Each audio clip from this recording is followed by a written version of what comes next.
দর্শক, আপনাদের সবাইকে স্বাগত জানাচ্ছি আমাদের নিয়মিত আয়োজন আওয়ার ডেমোক্রেসি প্রোগ্রামে।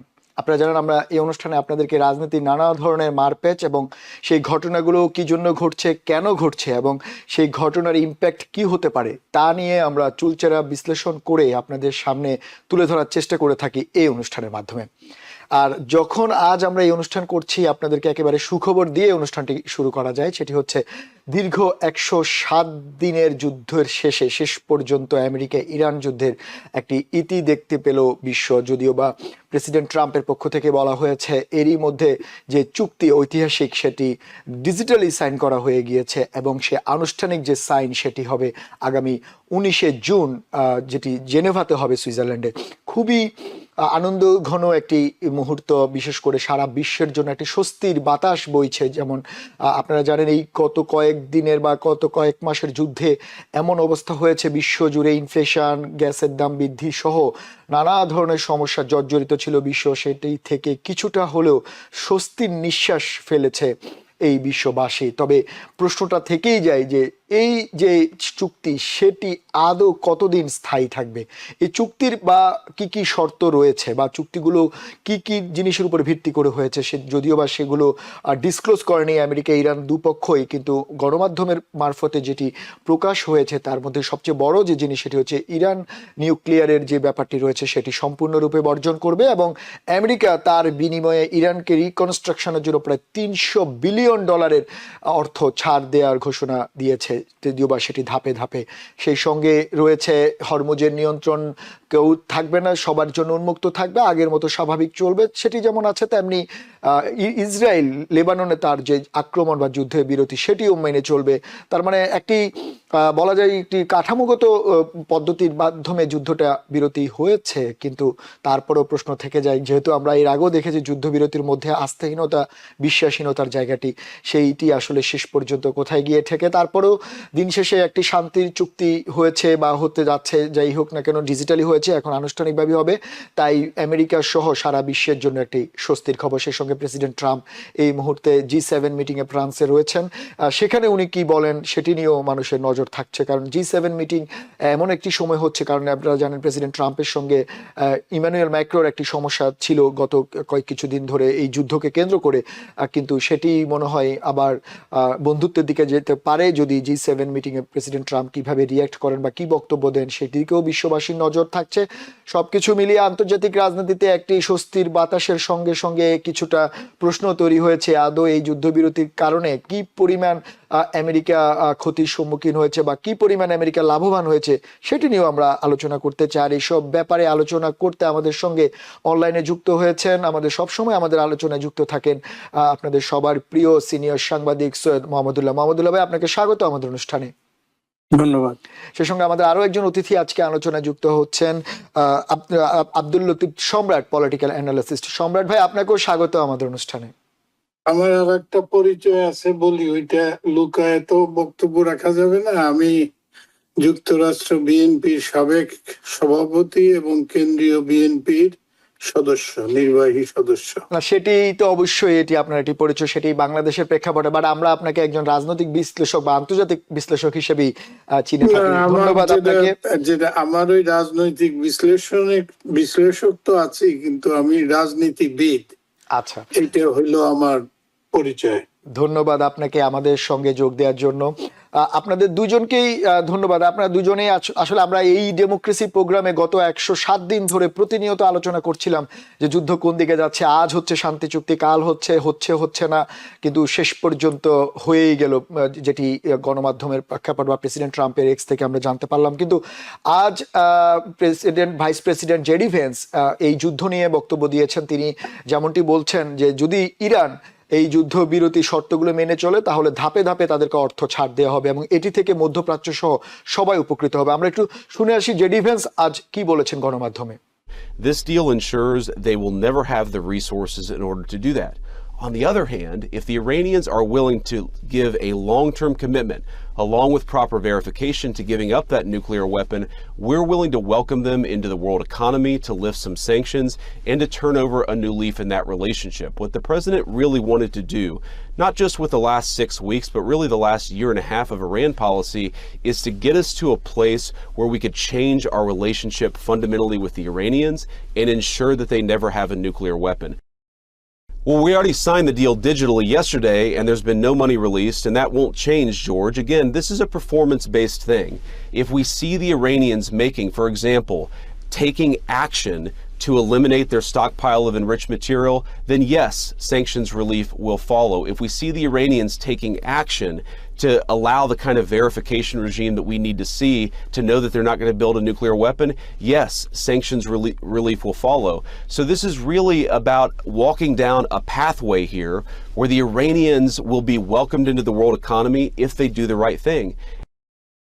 If they don't do the right things, if they don't allow the verification regime, they're never going to have the money to rebuild their nuclear program to begin with. But what we fundamentally believe is that this is going to be a good deal for the people of Israel, for the people of the Gulf, the people of America, and again, potentially for the people of Iran as well. There's a lot of misreporting. I've seen this in the Israeli media about what's actually in the deal.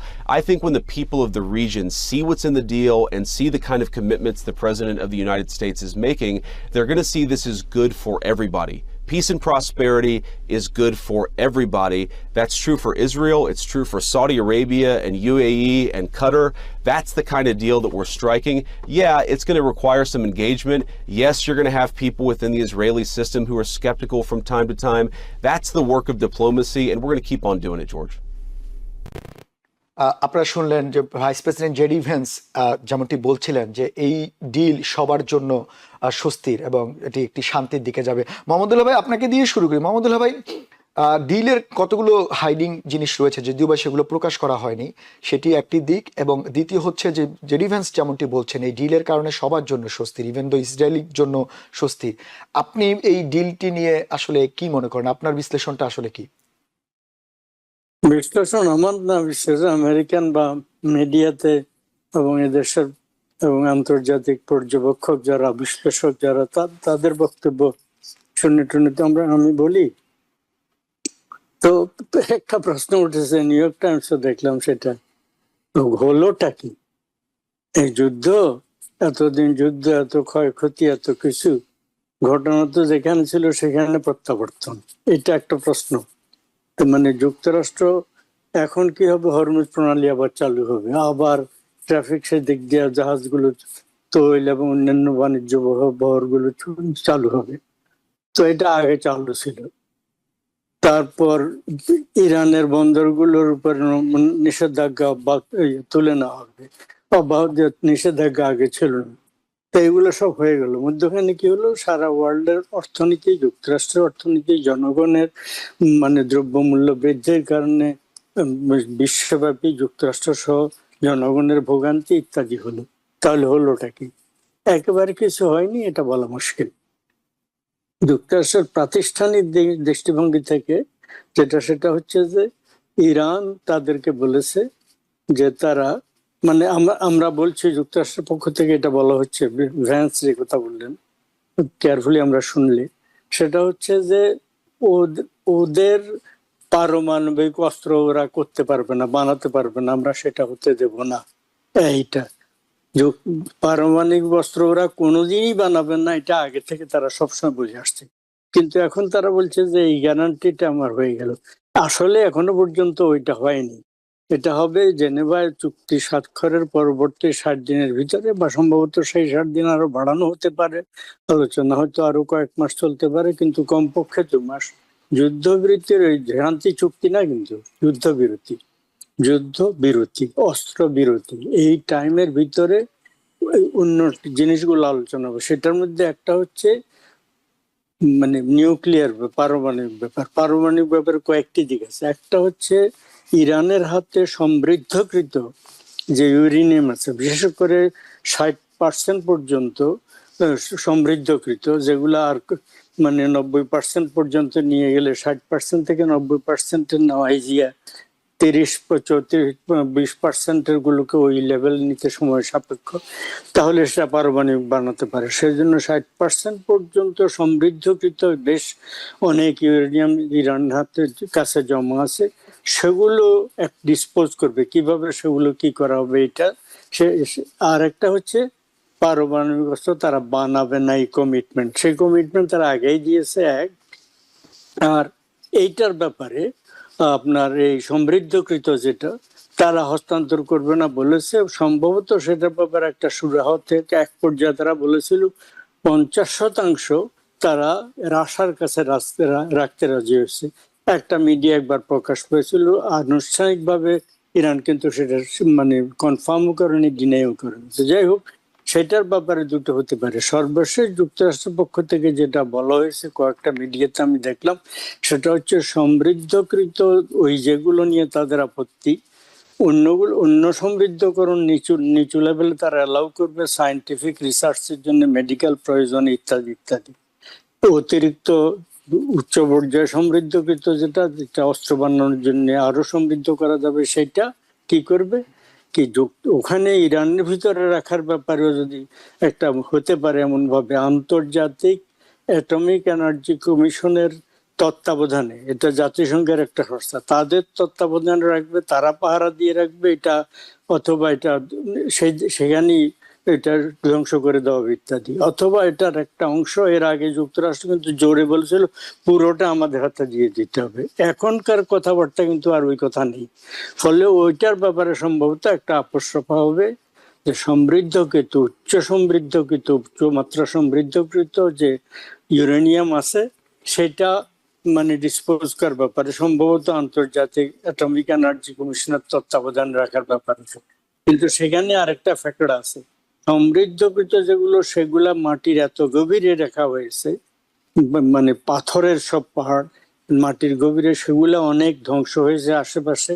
সেগুলো এখন এমন অবস্থায় এসছে মানে যুদ্ধের এদের আক্রমণ, missile ইত্যাদি আক্রমণে যুক্তরাষ্ট্র এবং ইসরায়েলের, আর তাছাড়া তার উপরে ওরা ইরানিরাও নিজেরা দুই কারণে, একটা হচ্ছে ওটা রক্ষা করার জন্য, দুটো হচ্ছে ওইটা যে বিকিরণ যাতে না হয় ক্ষতিকর, সেই জন্য।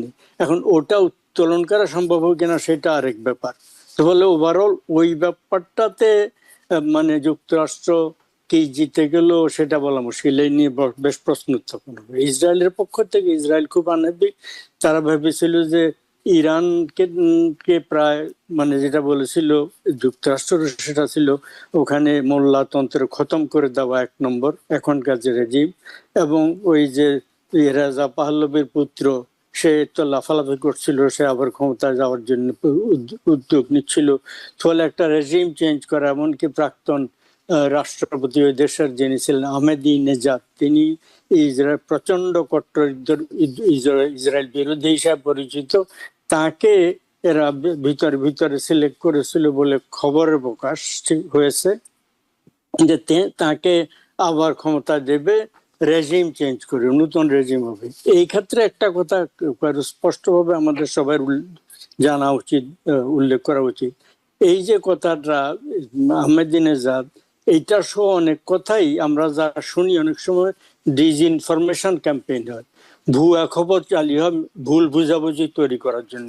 যেমন ইরানি লিডারশিপের মধ্যে ঝগড়াঝাটি, মতান্তর, বিরোধ ইত্যাদি এটা হতে পারে, ওই দেশের জনগণের ভিতরে মানে নানা ধরনের বিভেদ তৈরি হতে পারে।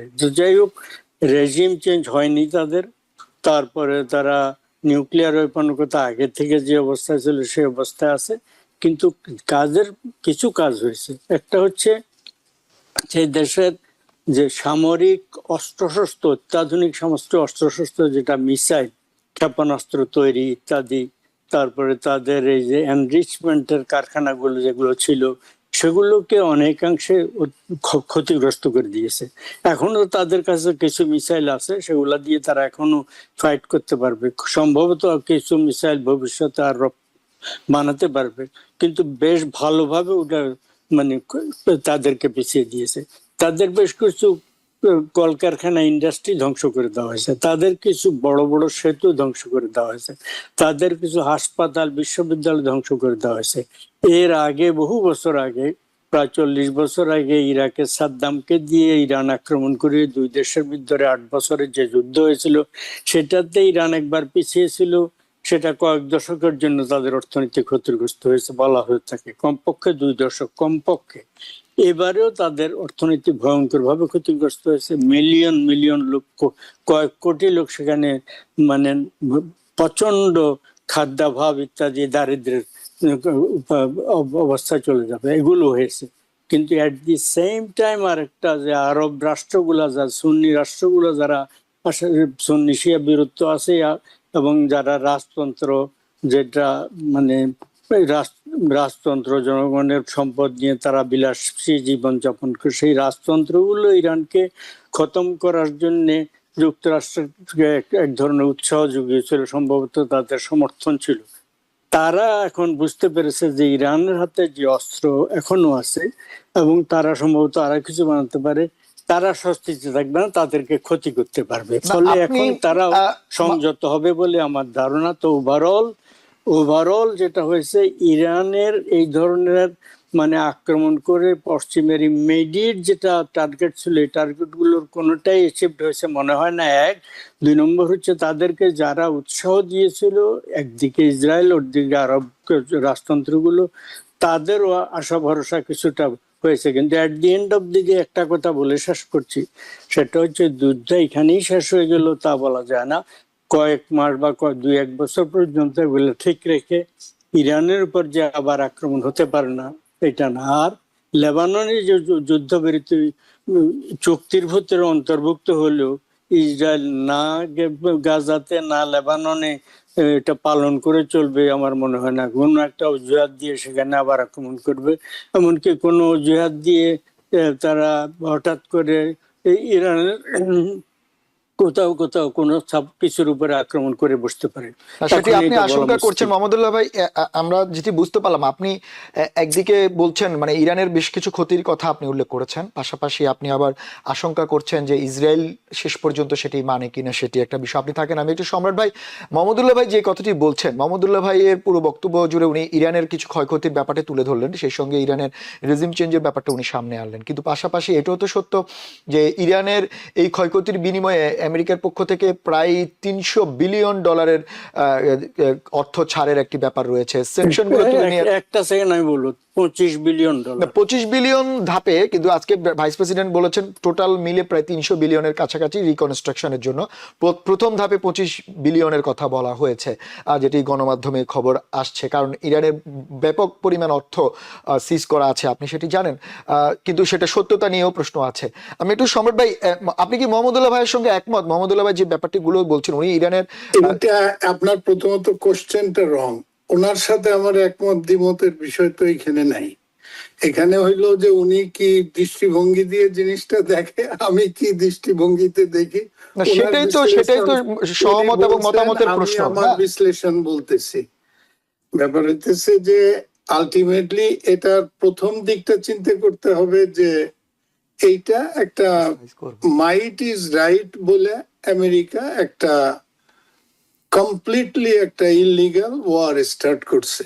যখন সে যুদ্ধটা শুরু করে তখন কিন্তু অলরেডি আমেরিকা এবং ইরানের ডেলিগেটরা ওমানে বসে আলোচনা করতেছে, চুক্তি একদম শেষের পর্যায়ে সই হবে এমন সময় অতর্কিতে এখানে একটা আক্রমণ করে। এখানে তাদের মোটামুটি ভাবে একটা ছিল যে তারা একটু শক্তি সঞ্চয় করেছিল বা মোরাল স্ট্রেংথ গেইন করছিল। সেটা হইলো যে হঠাৎ করে ভেনেজুয়েলার মেদুরারে ধরে আনছে কোনো রকম গুলি গোলা ছাড়া, একদম একটা দেশের প্রেসিডেন্ট বা প্রধানমন্ত্রীকে ধরে এই দেশে নিয়ে আসছে। তা ওদের যে মাস্টার প্ল্যান ছিল তার মধ্যে ওইটা হয়েছে খুব নিঃসন্দেহে এক রাতের ঘটনা। তাদের মূল আইডিয়াটা ছিল যে ম্যাক্সিমাম 4 উইকস এর মধ্যে রিজিম ফল করবে, সেখানে ওই ইরানিদের পুরানো যে রাজা টাজা ছিল তাদের ছেলে বা ওই জাতীয় বংশধর কাউকে একজন বসাবে এবং তাদের মন মতো সমস্ত চুক্তি স্বাক্ষর করবে, কইরা ইরানকে আটকায় রাখবে।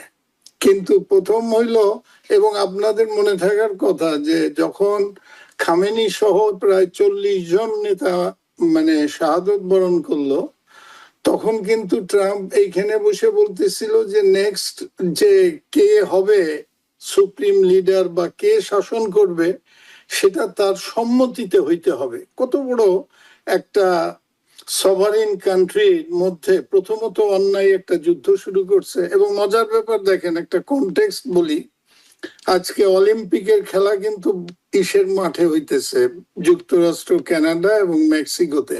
বিশ্বকাপ ফুটবল, রাশিয়া অবৈধ বিশ্বকাপ ফুটবল, আক্রমণ অলিম্পিক করার না, কি বিশ্বকাপ ফুটবল, অলিম্পিক্স না। হ্যাঁ, বিশ্বকাপ, সরি।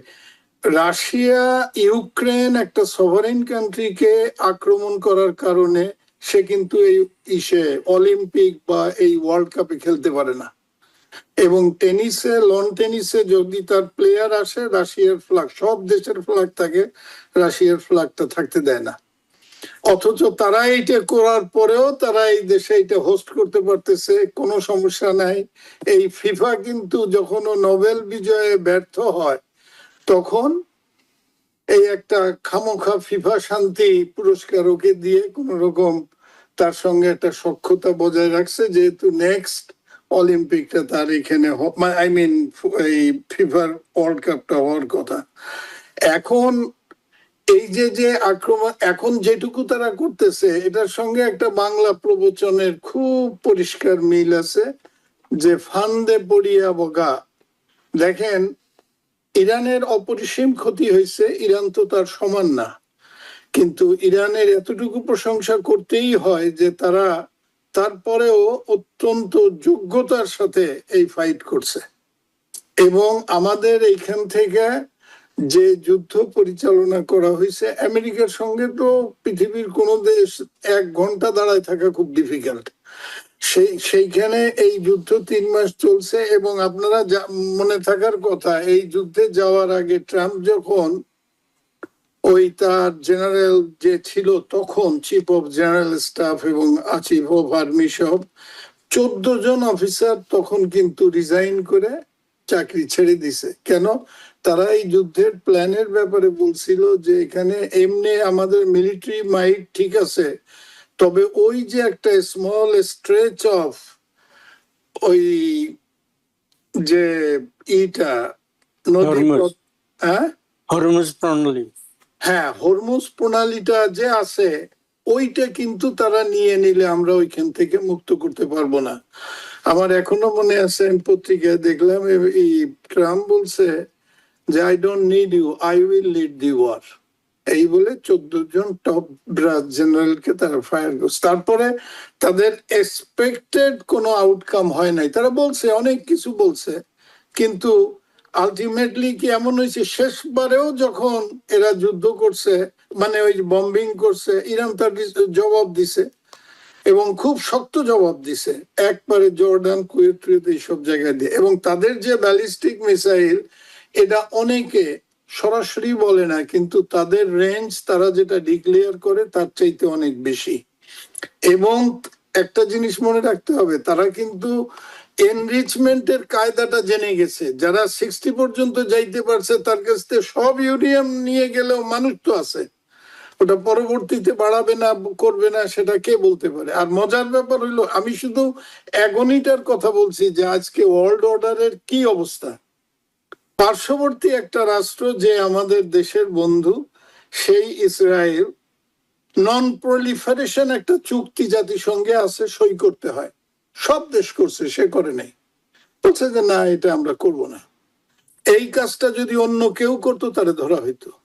তারপরে আমেরিকার টেকনোলজি চুরি করে তারা নিয়ে কিন্তু অলরেডি নিউক্লিয়ার পাওয়ার হয়ে বসে আছে। একটা শত্রু ভাবাপন্ন 2টি দেশের মধ্যে একটা নিউক্লিয়ার পাওয়ার থাকতে পারবে, আর একটা কোনোদিন বানাইতে পারবে না। এই ধরনের একটা আনইকুয়াল ট্রিটমেন্ট এইখানে পৃথিবীর থেকে করা হচ্ছে, স্পেশালি ফ্রম আমেরিকা।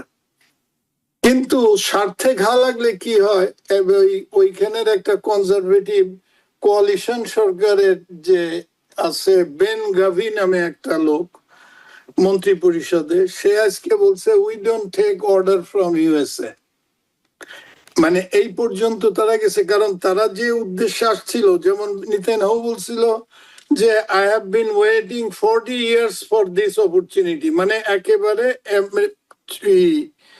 ইরানকে ধ্বংস করে দিয়ে তাদের মন মতো একটা পুতুল সরকার ওইখানে বসায় দিয়ে তাদের সমস্ত করবে। এরপরে সে অন্য অন্য যত এই যে গালফ স্টেট গুলা আছে তাদের যতটুকু কবজা করছে তাদের একেবারে না, সেটি আমি আপনার বুঝতে পারছি আপনি যেটি বলতে চাচ্ছেন, যে ইসরায়েলের যে মানে উদ্দেশ্যটা ছিল, ইসরায়েল সেই উদ্দেশ্যটা অতভাবে সফল হয়নি। আমরা এটা নিয়ে আলোচনা করব একটা ছোট্ট বিরতির পর। বিরতিতে যেতে হচ্ছে, বিরতির পর ফিরে এসে আমরা বাকি আলোচনা করব। দর্শক, বিরতির পর আপনাদের আবারও স্বাগত জানাচ্ছি আওয়ার ডেমোক্রেসি প্রোগ্রামে। বিরতির আগে যেমনটি আমাদের সম্রাট ভাই আপনি কিছু বিষয় বলছিলেন, এবং যেটি ওইটা কন্টিনিউ একটু করে বলি আপনাকে। এক নম্বর একটা হেল্প করি, আপনাদের সেন্টার থেকে বিরতির সময় যে আজানটার শব্দ ক্লিয়ারলি আসে না, একদম পুরো কেটে কেটে কেটে কেটে আসে। ওটা ইমপ্রুভ করার কোনো রাস্তা থাকলে প্লিজ করবেন। কারণ আপনি এখন লাইনে যুক্ত আছেন জুমে, এই জন্য আপনি ভালোভাবে এটা শুনতে পাননি, কিন্তু আমাদের যে অন এয়ার হচ্ছে সেখানে এটা ক্লিয়ার আছে। আচ্ছা, ওটা জুমে শুধু হয়, আগে আরো 2 দিন খেয়াল করছি, এই জন্য মেনশন করলাম।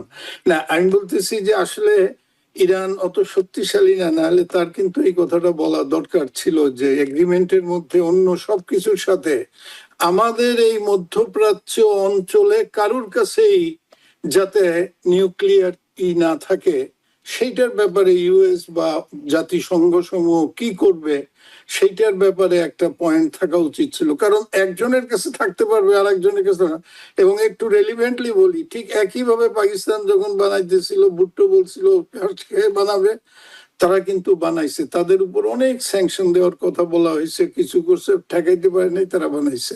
এবং তাদের খুব পাওয়ারফুল, ইভেন ইন্ডিয়া তাদের সঙ্গে এখন আর লাগতে চায় না। আবার দেখেন, নর্থ কোরিয়ার উপরও কিন্তু তাদের 20 বছরের উপরে স্যাংশন ছিল, নর্থ কোরিয়া কিন্তু বানাই ফেলছে। এখন যাদের অলরেডি বানানো হয়ে গেছে তাদেরকে আর কেউ আক্রমণ করে না, কারণ তারাও আছে, এরাও আছে। এই একই কারণে আমি এটা আই ডোন্ট নো, কিন্তু আমি বলতেছি যে অ্যাট সাম পয়েন্ট এই নিউক্লিয়ার পাওয়ারের অধিকারী ইরান হওয়ার জন্য তার চেষ্টা থেকে কোনো সময় সরবে না।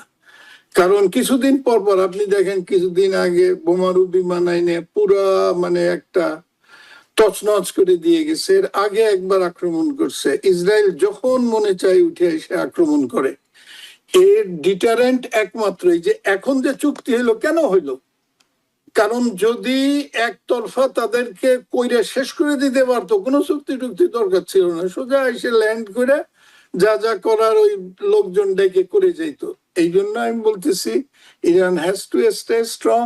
এবং এই যে চুক্তির পরে একটা ওই আমিও দেখছি একটা ইসের মধ্যে কমেন্ট্রিতে, সেখানে বলছে হোয়াট নাও। এবং এখন এরপরে ইসরায়েল কি করতে পারে সম্ভাব্য, এই সমস্ত বিষয় নিয়ে আলোচনা হয়েছে। যাতে একটা জিনিস হইল যে আলটিমেটলি ওইখানে এই চুক্তি যে চূড়ান্ত পর্যায়ে কিভাবে বাস্তবায়িত হবে, এর পরের 60 দিন বা আরো কি কি মানে সময় বাড়ানো কমানো, যে কোনো মুহূর্তে ইট ইজ ভেরি ফ্রাজাইল। এবং যে কোনো মুহূর্তে ওই ইসরায়েলি হুকুম দিয়া ওদের যেসব চর আছে লেবানন, তাদের বলবে যে তোরা 2-4টে রকেট মার, এরপরে ওরা নেমে যাবে ফুল ফ্লেজেড। কারণ একটা কথা বলে শেষ করি, এই যে সৌদি আরব, কুয়েত, জর্ডান এবং আমিরাত, অন্যান্য দেশের উপরে যে মিসাইল অ্যাটাক হয়েছে, পরে দেখা গেছে তার অর্ধেক করছে ইরান আর বাকিগুলা করছে ইসরায়েল। এবং ওইখানে ইসরায়েলি মোসাদের গুপ্তচর পর্যন্ত ধরা পড়ছে, তারা যাতে ইরানের উপর খাপা থাকে, বেশ জোরে খাপা থাকে সেই জন্য। তো ওই জন্য আমার কাছে মনে হয় যে এত ভোলাটাইল সিচুয়েশনে কোনো কিছু, আমার কাছে মোর মনে হয় যে দুই পক্ষই বোমা টোমা অনেক খরচ করছে, তো এগুলা রিপ্লেনিশ করার জন্য যতটুকু সময় লাগে, এরপরে আবার মনে হয় আর একতরফা হওয়ার সম্ভাবনা আছে। এই জন্য কনসার্ন পার্টিদের প্রিপেয়ার থাকা উচিত বলে আমার কাছে মনে হয়। সেটি ভালো, টিকলে ভালো, দোয়া করি টিকুক, কিন্তু আন্ডার দি সার্কামস্টেন্সেস আমার কাছে মনে হয় ইট ইজ নট এ সেটি কনক্লুসিভ। আশঙ্কার জায়গা, আপনারা যারা আছেন আপনারা দেখছেন, কিন্তু যাই হোক আশঙ্কা থাকলেও এখন যেটি সামনে সেটি হচ্ছে যে হ্যাঁ একটি চুক্তি হয়েছে এবং সেটি একটি শান্তির দিকে যাওয়ার সুযোগ তৈরি হয়েছে এবং সেটি আগামীটা ভবিষ্যতের হাতেই তুলে তারা থাক। আমি একটু মোহাম্মদুল্লাহ ভাই আপনার কাছে জানতে চাই, মোহাম্মদুল্লাহ ভাই আপনি জানেন এই ইরানের সঙ্গে এর আগেও কিন্তু প্রেসিডেন্ট ওবামা একটি চুক্তি করেছিল, ডিল করেছিল, আপনার জানা আছে, এবং সেই ডিল অনেক বছর ধরে লেন্দি ছিল এবং প্রেসিডেন্ট ট্রাম্পের পক্ষ থেকে বারবার সেই ডিলের বিরুদ্ধে অনেক কথা বলা হয়েছিল। $2.5 বিলিয়ন একটি ব্যাপার প্রেসিডেন্ট ট্রাম্প তুলেছেন, কিন্তু এখন প্রথম ধাক্কায় 25 বিলিয়ন। ট্রাম্প পুরো বাতিল করে দিছে। হ্যাঁ, সেটি বাতিল করেছে, সেটি নিয়ে আমি কথা বলছিলাম। সেটি মোহাম্মদুল্লাহ ভাইকে এই প্রশ্নটা করতে তাই যে সেটি হচ্ছে ওবামার যে ডিলটি ছিল আর এখন প্রেসিডেন্ট ট্রাম্প যে ডিল করতে যাচ্ছে, দুটোর মধ্যে ডিফারেন্সটা কোথায় দেখছেন আপনি? দুটোর মধ্যে ডিফারেন্স একটা আছে, তার মানে তিনি এবারে যদি এগ্রিমেন্ট ওরা যদি মানে নিউক্লিয়ার পারমাণবিক যে ইউরেনিয়াম অ্যাড্রিস্ট ইউরেনিয়াম নিয়ে নিউক্লিয়ার ওয়েপন তো ওরা আগে থেকে বলছে আমরা বানাবো না, সেই কমিটমেন্ট সবসময় দিচ্ছে, ওবামাকেও দিয়েছিল, তার আগে পরে সবসময় বলেছে। কিন্তু এই এনরিচড ইউরেনিয়াম নিয়ে একটু মোটামুটি তাদের ভিতরে একটা সমঝোতা হয়ে গেলে তাদের ওই $25 বিলিয়ন রিলিজ করবে। 300 বিলিয়নের ফিগার আপনি কোথায় পেয়েছেন আমি জানি না, 25 বিলিয়ন রিলিজ করবে। এটা হচ্ছে তাদের টাকা যেটা বিভিন্ন দেশে আটকে রাখা হয়েছে, সিজ করে রাখা হয়েছে স্যাংশনের কারণে।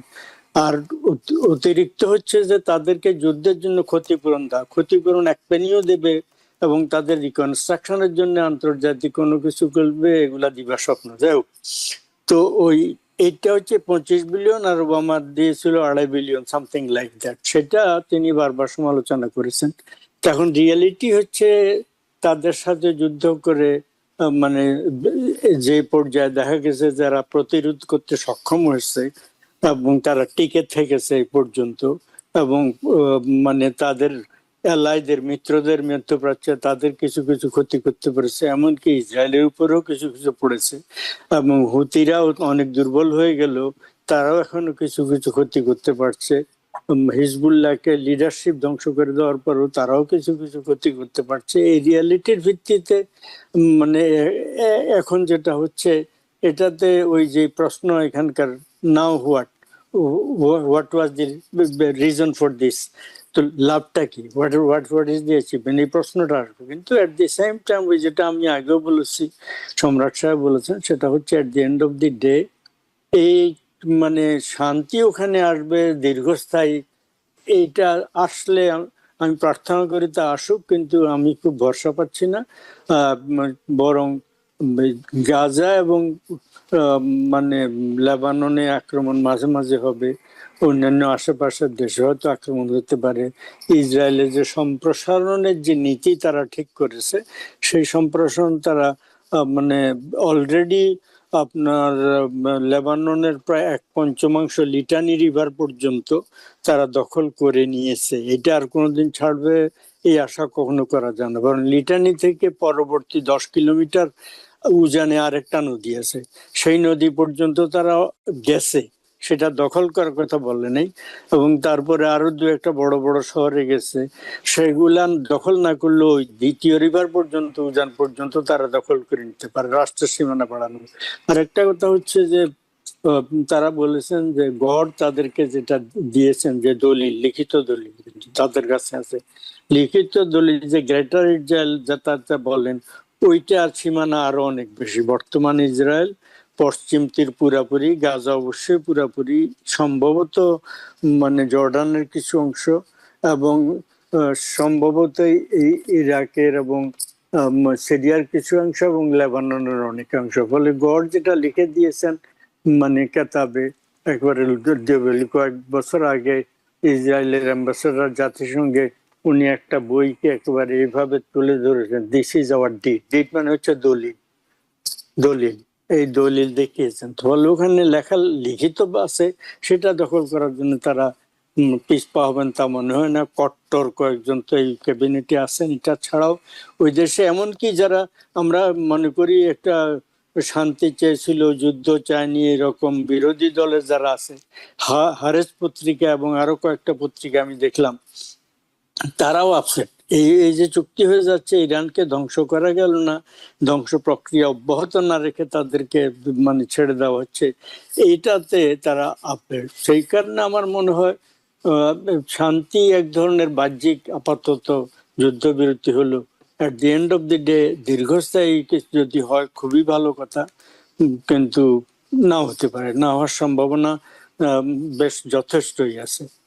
হোক, এটা আমার সমস্ত পৃথিবীর শান্তিপ্রিয় লোকের প্রার্থনা। আর একটা হচ্ছে পাশ্চাত্যের যে দরকার গ্যাস ইত্যাদি বা তেলের মজুদ, আচ্ছা, এগুলো একটু যদি মোহাম্মদুল্লাহ ভাই, হরমুজ প্রণালী- আপনাকে একটু দুঃখিত থামাতে হচ্ছে। আপনি যে 300 বিলিয়নের কথা বলছেন, এটি Washington post, new York post সহ দ্য হিল সহ বেশ গণমাধ্যমে এটি এসেছে, এবং জেডি ভ্যান্স এই এটা- কথাটি বলেছেন। এটা কি বলেছে? এটা 300 জানতে- বিলিয়ন অ্যাক্সেস পাবে ডিলের এটা আওতায়। ওরা বলেছে পর্যায়ক্রমে, পর্যায়ক্রমে মানে 300 immediate না, তাদের রিবিল্ডিং এবং তাদের জাতিগত উন্নয়নে এবং শান্তিপ্রিয় রাষ্ট্র হিসেবে, এবং পর্যায়ক্রমে আমেরিকার, মানে আমেরিকা তো আর সব কথা মুখে বলবে না, পর্যায়ক্রমে সে আমেরিকার পিছে ঢুকে গেলে তখন এইগুলা, এবং আমেরিকা তো চায় নাও দিবে না, আমেরিকা ওই বলবে কুয়েতকে, অমুক যারা যারা আছে তাদেরকে বলবে যে বাবু তোমাদের জন্য এইগুলা হইছে, এখন তোমরা চান্দা তুলে এই টাকা দাও, আমি ওকে আস্তে আস্তে করে দিতে থাকি। এটা 300 কথাটা আছে ওই যাই হোক, যদি থাকে ভালো কথা, কিন্তু আমি না, ও 300 বিলিয়ন তো নিজে দিবে না, ও না, যে এই যাদেরকে প্রোটেক্ট করতেছে বলে দাবি করে, যাদের প্রোটেকশন বলে কিছু নেই। এবং আরেকটা কথা, আপনার কথার, মোহাম্মদ আলী ভাইয়ের কথার ইসে প্রসঙ্গে বলি, আইডিএফ যেটা ওদের ওই যে ডিফেন্স ফোর্সের অ্যাডভাইজার, যে সে একবার বলে ফেলছে, মুখ ফসকে হোক বা ক্লিয়ারলি হোক, সে বলছে যে আমাদের আলটিমেট গোল হচ্ছে মক্কা এবং মদিনা সমস্ত শেষ করে, কারণ ওইখান থেকে আমরা বিতাড়িত হয়েছি, আমরা ওইখানেও ফিরে যাব। অতএব তাদের যে এক্সপেনশনিস্ট অ্যাটিটিউড, যেমন এই যে আমাদের পাশে একটা শয়তান রাষ্ট্র যে আছে ভারত, তার ইরা যেমন কয়েকদিন পর পর উগ্রবাদীরা বাংলাদেশ দখল করে নিব, কেউ বলে পাকিস্তান দখল করে অখণ্ড ভারত বানাবো, ঠিক ওদের ওদের মিল আছে। কিন্তু এই যে যেমন মোদি বলে না যে আমরা আমরা একটু সম্রাট ভাই এবং মাহমুদুল্লাহ ভাই, আমাদের সময় খুব একেবারে শেষ পর্যায়ে চলে আসছে। আমি একটু 1 মিনিটের মধ্যে একটু আপনার কাছে জানতে চাই সম্রাট ভাই, যে যেটি হচ্ছে যে প্রেসিডেন্ট ট্রাম্প এই মুহূর্তে G7 মিটিং এর জন্য ফ্রান্স সফর করছেন।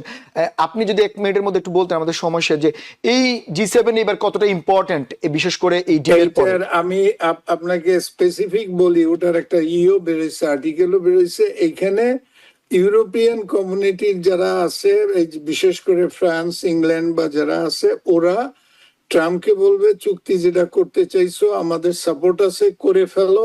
এরপরে এটা একদম ডাইরেক্ট ফ্রান্সের ম্যাক্রন বলছে যে আমরা যখন হরমুজ প্রণালী খুলে যাবে তখন আমরাও আমাদের নেভাল ফ্লিট ওখানে নিয়ে যাব, ভবিষ্যতে যাতে কোনোদিন হরমুজ প্রণালী বন্ধ করার কোনো সুযোগই না হয়। এই কথাটা এনশিওর করার জন্যই ট্রাম্প মেইনলি ওইখানে আছে। কারণ হরমুজ প্রণালী বন্ধ করলে আমরা সবাই জানি এই যে যত গালফ কান্ট্রির তেল টেল আছে, এদের আর কোনো রাস্তাই নেই, তারা ওইখান দিয়ে আসতে হবে। তার মানে আপনি বলতে চাচ্ছেন যে G7 মিটিং আসলে হরমুজ সহ বিশ্ববাজারে জ্বালানির যে সংকট সেটির একটি বড় ভূমিকা হিসেবে পালন করবে। আপনাদের দুজনকে বিশেষ ধন্যবাদ আমাদের সঙ্গে। একটা জিনিস লাস্ট 1 সেকেন্ডে বলে দেই, সেটা হলো দেখেন এই যুদ্ধের চাপে চাপে আমেরিকা, আমার নিজের দেশ, আমরা এখানে জন্ম, বড়, আমাদের প্রজন্ম এখানে থাকবে ইনশাল্লাহ, কিন্তু তারপর রংকে রং বলতে হয়। কারণ তারা এখন চিন্তা করছে, দেখেন আমেরিকা কিন্তু সারপাস্ট ইরান এন্ড রাশিয়া, যারা সবচেয়ে বেশি তেল রপ্তানি করত, তাদের পার করে পৃথিবীর এখন 1 নম্বর তেল রপ্তানিকারক দেশ হয়েছে সে। এবং প্রতি কথায় কথায় আমরা এই যে বলে যে মেদুরার তেল যা আছে ভেনেজুয়েলাতে নিব, কিউবা আক্রমণ করব। সম্রাট ভাই, আপনি এই বিষয়গুলো নিয়ে আমরা হয়তো আরেকদিন আলোচনা করব। এটি একটি আলোচনা, এটা ডিটেইলস আলোচনার দাবি রাখে এবং একটু ফ্রিডম অফ স্পিচ আপনি বলতেই পারেন, এবং আমরা অন্যদিন এই বিষয়গুলো নিয়ে আলোচনা করব। আপনাদের দুজনকে বিশেষ ধন্যবাদ আমাদের সঙ্গে যোগ দেওয়ার জন্য। দর্শক, সেই সঙ্গে আপনাদেরও ধন্যবাদ এতক্ষণ আমাদের সঙ্গে থাকার জন্য। আমাদের আলোচকরা যেমনটি বলছেন যে যাই হোক না কেন, শেষ পর্যন্ত একটি ডিল হয়েছে, স্বস্তির নিঃশ্বাস পড়ছে বিশ্বব্যাপী, এবং প্রশ্ন এখন সেখানেই যে দেখা যাক শেষ পর্যন্ত এই ডিল কতদিন পর্যন্ত স্থায়ী থাকে, আর এটি যতদিন স্থায়ী থাকবে ততদিনই বিশ্ববাসীর জন্য মঙ্গল। আজ এই পর্যন্তই, অন্যদিন অন্য কোনো বিষয় নিয়ে আপনাদের সামনে আবারও হাজির হব। ততক্ষণ আমাদের সঙ্গেই থাকুন। টিবিএন 24 টেলিভিশন দেখতে আজই কল করুন 7187776556। লগ ইন করুন www.totalcablebd.com। নিউ ইয়র্ক থেকে সম্প্রচারিত টিবিএন 24 টেলিভিশন বিশ্বজুড়ে বাঙালির কণ্ঠস্বর।